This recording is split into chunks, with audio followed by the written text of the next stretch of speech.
Well, for more on this story, we're now joined via Skype by Lloyd Kuveya, who's the Amnesty International Researcher.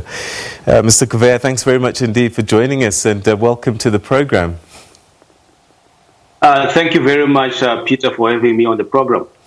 All right, so it sounds as if this statelessness problem has been going on for decades, literally. Zimbabwe celebrates 41 years of independence on Sunday. Are we saying that this goes back more than 40 years? When you look at the history of migration, where the colonial administration in Zimbabwe brought migrants from Malawi, Zambia,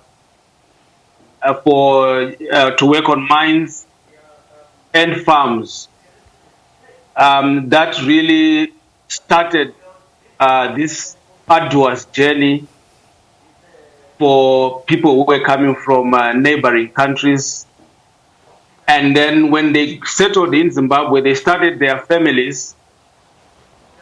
Unfortunately, soon after independence, the Citizenship Act that was adopted by the Zimbabwean government in 1984 was eventually amended. When it was amended, it excluded migrants from their ability to acquire citizenship of Zimbabwe, despite the fact that they were born in Zimbabwe. In 2001, the government amended that Citizenship Act and gave migrants 6 months to renounce citizenship of their countries of origin. Now, they were being asked to renounce citizenship of countries that they'd never been to. These people were born in Zimbabwe, and you have been asked to renounce citizenship of Malawi or Zambia or Mozambique, and yet you have never even been to the village where your ancestors came from. And so a lot of them, of course, did not have any access to information because stateless people are actually living on the margins of society. They are segregated, they are marginalized. And so most of them, we found them staying on mines and farms and peri-urban communities. So obviously they would have no access to information. They did not know that this was really happening. The amendment process itself. So many of them actually did not take heed of this call by the government to renounce citizenship. And those who tried, unfortunately, met up with so many obstacles at the registry offices. There were so many cumbersome administrative requirements that they could not then meet. For instance, it was so difficult for a lot of the migrants to, when they approached the registry offices, because of the attitude of the registry officials who considered or who perceived these people as foreigners, in a way, some kind of xenophobic attitude and hatred. Because as you are aware, around that time when, in 2002, when the former President Mugabe was really trying to consolidate his hold on power, he declared people from Malawi and Zambia and Mozambique to be totemless people. So that sort of denigrating name-calling also then filtered through to the office of the registry department. And a lot of those people were then told that, no, look, nobody is stateless. You just have to go back to the country where you came from. If you came from Malawi, if your parents came from Malawi, go there.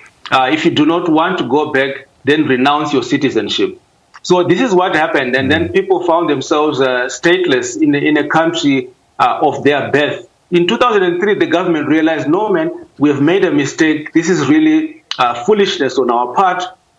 They decided to then say, look, any person born to a parent from a study country and whose parent is actually resident in Zimbabwe, is entitled to renounce citizenship of their country, but we are not going. This time, we are not going to give you a cut-off period of 6 months. You can take your time. But again, this is the problem, that they then met with the obstacles to then, reclaim Zimbabwean citizenship, which they had lost because of the prohibitive cost. We're looking at a citizenship determination process is over $100, close to $200.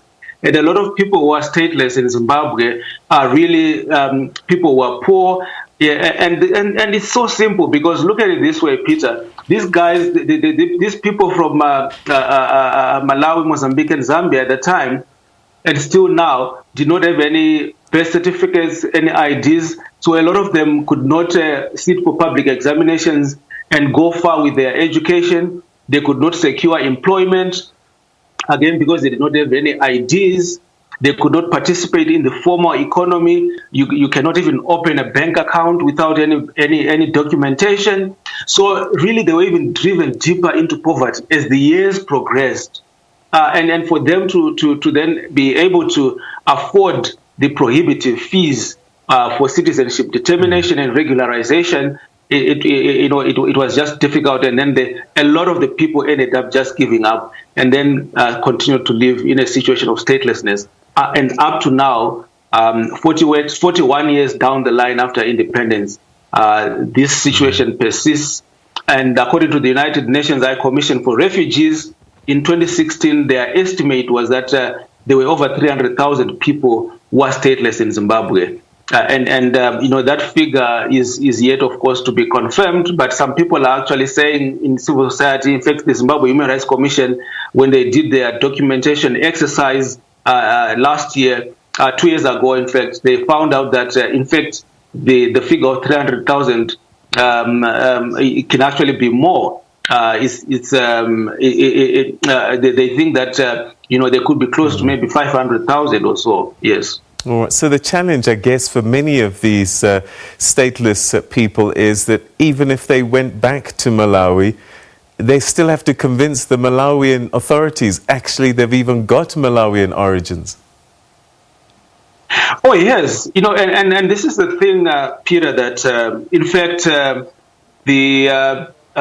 I think before last year, the Malawian law was on citizenship provided that if you turn 21 years old and you are in a foreign country like Zimbabwe and you have not reclaimed your Malawian citizenship, you automatically lose it. Wow. So you can imagine a lot of people who are over 21 years and are in Zimbabwe and are of Malawian origin could not reclaim Malawian citizenship because they had already passed that age. But fortunately, there was an amendment, I think 2 years ago, and I hope that it has been assented to by the president of Malawi so that, Malawians in Zimbabwe can still reclaim their citizenship. A lot of people were affected, and most of them ended up relocating to other countries like South Africa and Zambia or Mozambique, living in Zimbabwe, because they lost Zimbabwean citizenship and they could no longer reclaim Malawian citizenship. And a lot of them don't even know Malawi. They've never been to Malawi because all their life they were born here. They consider Zimbabwe to be their home. So really going back to Malawi was a non-starter for them. There was, I think, recently there's been some efforts by the Malawian embassy in Zimbabwe to try and help people of Malawian origin to reclaim the Malawian citizenship and to restore that citizenship. And of course, the prohibitive cost is still there. So they need assistance in terms of the money that they have to pay to the Malawian embassy. You are looking at not less than $100 for that to happen. Clearly, the Zimbabwean authorities know the extent of the situation. What are they saying in terms of offering some kind of relief? Because they can't just ignore the plight of human beings.